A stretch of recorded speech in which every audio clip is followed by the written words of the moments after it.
I'm joined by Fred Diaz, Senior Vice President of Nissan Sales and Marketing in North America. Thanks for your time. Thank you. Good to be here. The big story for you guys at this show is the new 2016 Maxima. We first saw it in the Super Bowl, very quietly, I guess you could say. That's right, little tease. It was a tease, and now what we see is a design very different from previous Maximas. What are your expectations for this vehicle now? Well, it's our gorgeous 8th generation Maxima that we're very, very proud of, the original 4-door sports car. And this vehicle, from the inside out, is just absolutely stunningly drop-dead gorgeous.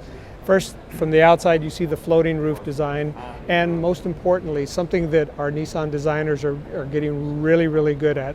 In the past, OEMs used to show concept car after concept car. You'd fall in love with the concept, but then when the actual production vehicle came to market, it left you with that little deflated feeling. Now, with the new Murano that just launched and the new Maxima that just launched, it's amazing how close in resemblance the concept car is to the actual production. Then you get into the inside of the vehicle and you realize that there was a reason why the designers talked to the Blue Angels to get that fighter jet perspective on building the canopy and the cockpit that is so perfectly tuned so that it's like you're driving inside of the cockpit of a fighter jet. Well, what's also interesting inside the car is this driver attention alert system that I know you guys are quite proud of. How is that working as a selling point to customers? Well, I think overall the safety features that are put in this new Maxima and all of our vehicles are part of our innovation that excites mantra. And we can't put enough safety technology in our vehicles, and to list them all would take us far too long. But the one that you just spoke about drowsy driving, it's an important one.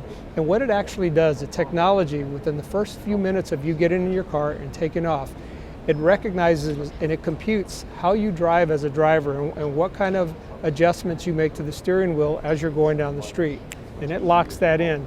And if it sees you doing something that's very unusual, you'll get a little warning sign that says ready for a break, because it could mean that you're actually starting to drift off and driving a little drowsy, or maybe just not paying attention like you should be. So it's just another alert system that's not annoying or irritating, but also just the feature that lets you know, hey, you're driving a little erratic from your normal style. The auto industry has really had a comeback year last year. For you guys, you had record sales. Does that continue this year? Do you see anything standing in the way of topping that? Well, God willing, it'll continue next year. We've had 2 great back-to-back years, our best 2 years of sales ever in the history of Nissan. We just launched our new Murano. The Rogue has been an amazing success. We have our new Maxima, and then of course at the end of the year, our new Titan is coming as well.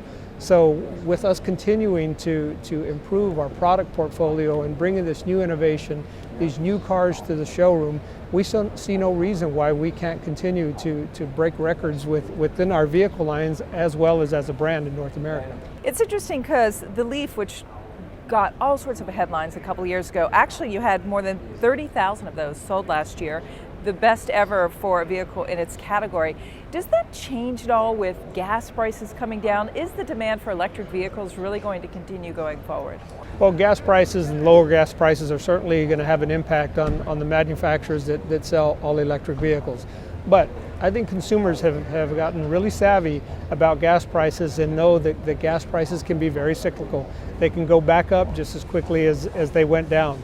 And fundamentally, to have a second car in your garage that requires no gas, regardless of what gas prices ever do, I think makes smart sense for all consumers today. So while it may have a short-term impact on us, we are still very bullish on all the benefits, especially the green world benefits, and having a vehicle that is green as our all-electric Leaf that are going to give consumers a strong reason to buy our vehicle. And by the way, 85% of people who buy one of our Leaf vehicles are first-time intenders to the Nissan brand, and they're the biggest advocates of the Leaf because they love the vehicle. So we see good promise for the Leaf going forward. Nissan's Fred Diaz, thanks so much. Thank you.